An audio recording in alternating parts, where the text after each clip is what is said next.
2:11 a esta hora de la tarde nos enlazamos con la abogada laboralista del estudio Payet, Cristina Oviedo, para que resuelva nuestras dudas con respecto a la gratificación del mes de julio. Hay gran expectativa y hay también muchas dudas de los televidentes con respecto a esta bonificación que usualmente cobran las personas que están en planilla durante el mes de julio. Doctor Oviedo, muchas gracias por acompañarnos. Muy buenas tardes.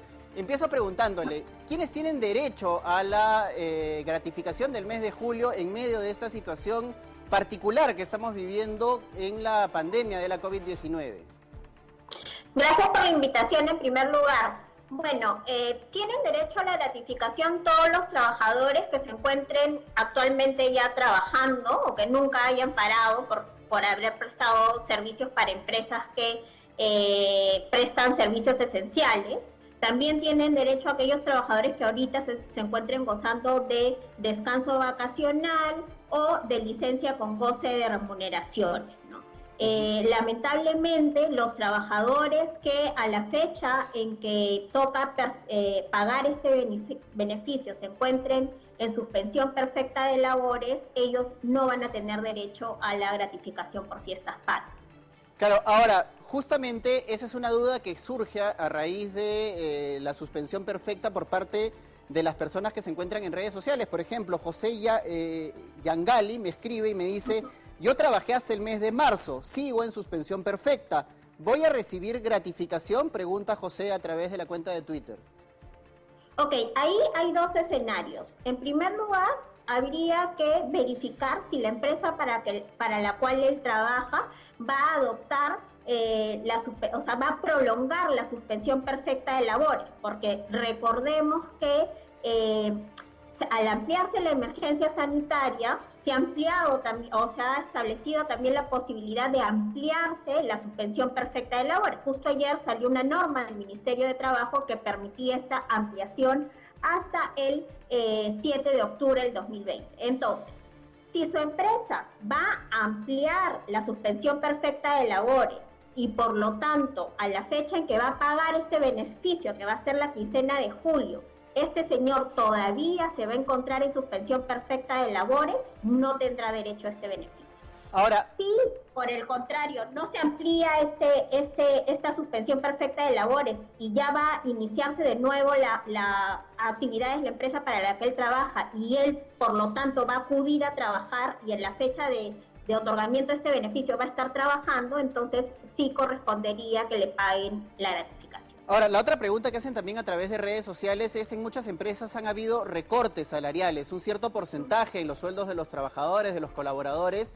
¿La gratificación que se va a recibir en el mes de julio es sobre este sueldo ya recortado o sobre el sueldo total después del acuerdo entre ambas partes? Depende una vez más de qué es lo que se ha acordado, ¿no? Vamos a suponer que es un recorte que va a estar vigente durante todo el año. Entonces, en ese sentido, sí se va a tener en cuenta la remuneración recortada, porque la remuneración que tiene que tomar en cuenta el empleador para calcular la gratificación legal de julio es la vigente a la fecha de pago, y específicamente el reglamento establece la vigente al 30 de junio. ¿No? Entonces, esa es la foto que se va a tomar en consideración. Si al 30 de junio la remuneración está reducida aún, se tomará en cuenta la remuneración reducida. Si ya no está reducida, si no estuvo reducida ya, entonces se tomará la remuneración no reducida, digamos. Acá hay otra pregunta interesante que hacen con respecto a los 3 primeros meses del año en donde los sueldos no se habían visto recortados, no se habían visto afectados, y si es que se tendría en cuenta estos 3 meses en los que la remuneración fue completa para considerar el pago de la bonificación del mes de julio.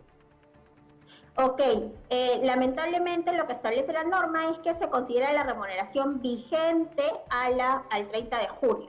Ahora, si estamos hablando de, por ejemplo, de de comisionistas, personas que reciben una comisión y que no han parado de laborar y que evidentemente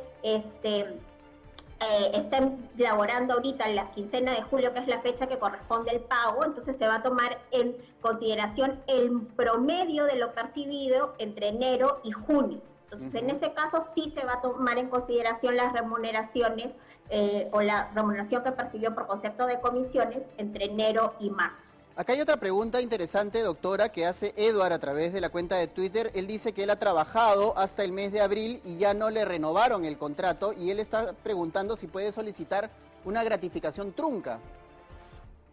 A ver, el señor ya debió haber, se le debió haber liquidado a la fecha de cese y en ese momento se le debió haber pagado todos los beneficios que correspondían a la fecha de cese, ¿no? Este señor seguramente no ha sido incluido en su liquidación la gratificación porque al momento del cese no estaba trabajando, ¿no? Claro. Estaba en suspensión. Ahora, hay otra pregunta interesante. Yo estoy en suspensión perfecta, dice la persona que nos escribe a través de Twitter, pero él había solicitado, antes de entrar a la situación de suspensión perfecta, el adelanto de su gratificación del mes de julio. ¿Cuál va a ser el panorama para él? Bueno, sí lo solicitó porque efectivamente cuando se dieron las normas de suspensión perfecta a raíz del COVID-19, se dio esta facilidad a los trabajadores. Los trabajadores podían pedir el adelanto de la gratificación de julio. Si él presentó su solicitud, ya sea de manera física o virtual, ante su empleador, el empleador debió haberle depositado este adelanto dentro de los 5 días siguientes a la presentación de su solicitud, ¿no? Eso ya debe haber sido, esa obligación ya debe haber sido cancelada, ya se le debe haber depositado ese adelanto. Es decir, si no lo ha hecho, claro, pero si no lo ha hecho su empleador, en todo caso podría acudir a SUNAFIL para ver por qué no realmente se cumplió con esta obligación de pagar el adelanto. Pero claro, entonces sí existía la posibilidad de que el empleador solicitara el adelanto de gratificación sin que esto se viera afectado, es decir, sin que posteriormente vaya a haber un recorte o vaya a haber la necesidad de devolver este dinero.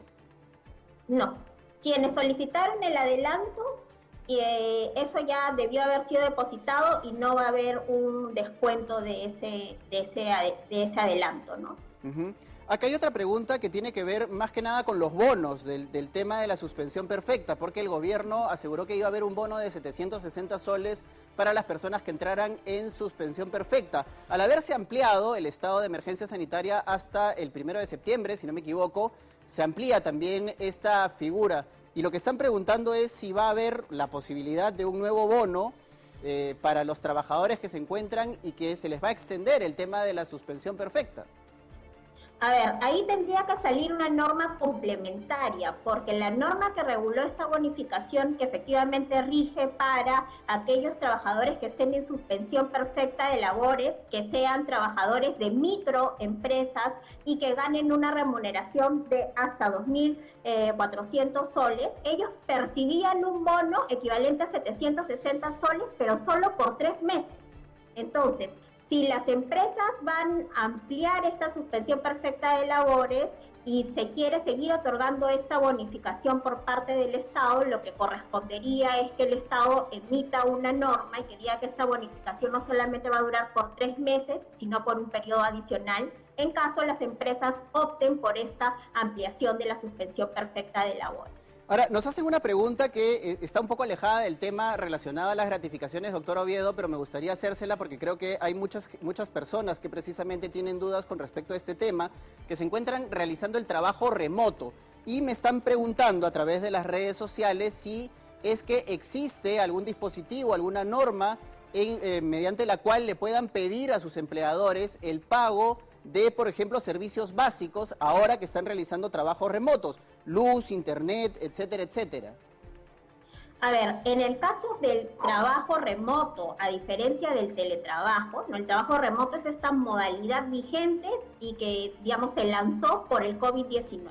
El trabajo remoto no contempla la obligación de los empleadores de otorgar o de compensar estos servicios básicos como podrían ser luz, internet, ¿no? Eso no lo contempla. En el teletrabajo sí se contempla, salvo que existe un acuerdo entre las partes. Entonces, lo que deberían hacer en ese caso es que los trabajadores intenten llegar a un acuerdo con sus empleadores para que durante el trabajo remoto puedan asumir algún costo, ¿no? Pero esto solamente va a ser posible si es que hay un acuerdo, porque, repito, no hay una obligación legal que establezca esta obligación para los empleadores en el caso del trabajo remoto. En el caso del teletrabajo, que es una modalidad distinta, sí existe esa obligación. Y en la misma línea, y como última pregunta, doctor Oviedo, quería preguntarle con respecto a algunos implementos que el trabajador pueda necesitar para poder cumplir con sus labores en casa.